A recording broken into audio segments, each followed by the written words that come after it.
Thor Ragnarok and Thor love and thunder के director Taika David Cohen, जिन्हें आप Taika Waititi के name से जानते हैं, मार्वल फैंस के बीच एक पॉपुलर एंड सबसे कंट्रोवर्शियल डायरेक्टर के रोल में फेमस हैं। टाइका वाइटिटी के पास Oscar, British Academy award, Grammy award और कई सारे अवार्ड्स हैं। यहाँ तक कि टाइम मैगजीन में उनका नेम वर्ल्ड के टॉप 100 मोस्ट इन्फ्लुएंशियल लोगों में इंक्लूड किया गया था। मार्वल स्टूडियोज के लिए उन्होंने 2016 में थॉर रैग्नारॉक डायरेक्ट की एंड उन्होंने इस मूवी को लास्ट 2 मूवीज के कंपैरिजन में कम्प्लीटली डिफरेंट स्टाइल दिया। थॉर की सीरियस एंड डार्क साइड को यहाँ पूरी तरह से कम कर दिया गया और हमें थॉर का funny, childish and silly version देखने को मिला। एंड थॉर के इस न्यू अवतार ने मार्वल फैंस को 2 हिस्सों में डिवाइड कर दिया। एक ग्रुप को ये न्यू थॉर काफी पसंद आया और उनके लिए ये मूवी एमसीयू की अब तक की सबसे बेस्ट मूवी बन गई। किसी ने कहा कि थॉर एमसीयू की अब तक की सबसे बेस्ट फ्रेंचाइज है। उन्हें टाइका वाइटिटी के स्टाइल में थॉर का ह्यूमर और एक्शन काफी ज्यादा पसंद आया। इस वाले ग्रुप का मानना था कि इन सारी चीजों के मिक्सचर के साथ थॉर रैग्नारॉक मार्वल की अब तक की one of the best super hero movies की लिस्ट में आती है। बट सेकंड ग्रुप का मानना था कि टाइका वाइटिटी ने इतने सारे जोक्स एंड ह्यूमर्स को ऐड करके थॉर के कैरेक्टर को खराब कर दिया है। उनका कहना है कि मूवी में रैग्नारॉक का मतलब था वर्ल्ड का एंड, लेकिन किसी ने भी इस चीज को सीरियसली नहीं लिया। हर एक सीन के बाद जोक्स ऐड किए गए और इस आइडिया ने कॉमिक्स वाले थॉर का मर्डर कर दिया। हमें किसी भी कैरेक्टर के साथ इमोशनल कनेक्शन फील नहीं हुआ। लाइक ओडिन की डेथ, म्योल्निर का डिस्ट्रक्शन, थॉर की आई, ये सारे सीन्स ऐसे थे जिन्हें देखकर ऑडियंस को उन कैरेक्टर के लिए पेन फील करना चाहिए था, लेकिन एक के बाद एक जोक्स को इन सीन्स में इंक्लूड करके मूवी को बर्बाद कर दिया। दोनों ही टाइप के ऑडियंस के अपने अलग अलग ओपिनियंस हैं, बट अगर आप मूवी की IMDb रेटिंग्स चेक करेंगे तो ऐसा लगता है कि फैंस को थॉर रैग्नारॉक सच में काफी पसंद आई थी।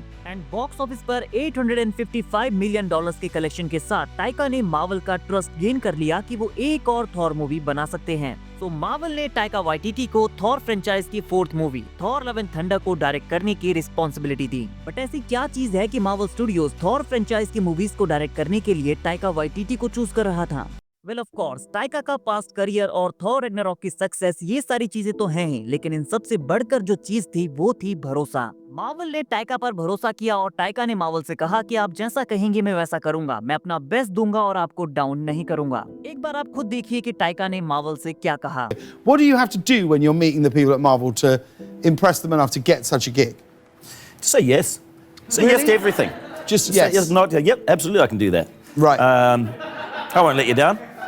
लेकिन थॉर लव एंड थंडर के फेलियर के बाद टाइका ने रिवील किया कि उन्होंने MCU सिर्फ और सिर्फ पैसों के लिए ज्वाइन किया था। उन्होंने एक पॉडकास्ट में ये क्लियर कर दिया था कि मुझे उन फिल्म्स को बनाने में कोई इंटरेस्ट नहीं था, but I was poor and मुझे मेरी फैमिली को फीड करना था, सो मुझे लगा कि ये एक अच्छी अपॉर्चुनिटी है बिकॉज मार्वल वर्ल्ड की नंबर 1 फ्रेंचाइज है, सो उनके लिए काम करके मुझे पैसा कमाना था। और साथ में उन्होंने ये भी कहा कि थॉर सबसे कम पॉपुलर फ्रेंचाइज थी। मैंने कभी भी एज अ किड थॉर की कॉमिक्स नहीं पढ़ी थी, लेकिन जब मैंने इन्हें देखा तो ये कुछ ज्यादा खास थी भी नहीं। सो इसका मतलब है कि उन्होंने थॉर रैग्नारॉक के ऊपर भी गैम्बल खेला था, बट फॉर्चुनेटली वो मूवी हिट हो गई। उन्होंने इस मूवी में एफर्ट भी इसलिए लगाया ताकि वो अपने लिए नेम बना सके और उन्हें मार्वल से कुछ और प्रोजेक्ट्स एंड मनी मिल सके। और Thor love and thunder flop हो गई बिकॉज उन्होंने यहाँ पर ज्यादा एफर्ट्स लगाए भी नहीं। बट एक्चुअली अगर हम इस पूरे केस को देखें तो टाइका वाइटिटी MCU में आए, उन्होंने अपने लिए नेम एंड फेम दोनों चीजें अर्न की और चले गए। वो जिस काम के लिए MCU में आए थे वो चीज उन्हें मिल गई। नाउ टाइका के जाने के बाद रिपोर्ट्स के अकॉर्डिंग मार्वल थॉर 5 के लिए न्यू डायरेक्टर को हायर करने वाला है, सो टाइका वाइटिटी थॉर 5 के लिए रिटर्न नहीं करेंगे। हमें ये नहीं पता है कि ये मूवी कब आने वाली है, बट हम इतना जानते हैं कि मार्वल टाइका वाइटिटी के ऊपर दोबारा भरोसा नहीं करेगा। एंड गाइस, मैं अपना ओपिनियन बताऊं तो मुझे टाइका वाइटिटी से कोई शिकायत नहीं है बिकॉज मुझे Thor Ragnarok and Thor love and thunder दोनों ही मूवीज काफी अच्छी लगी।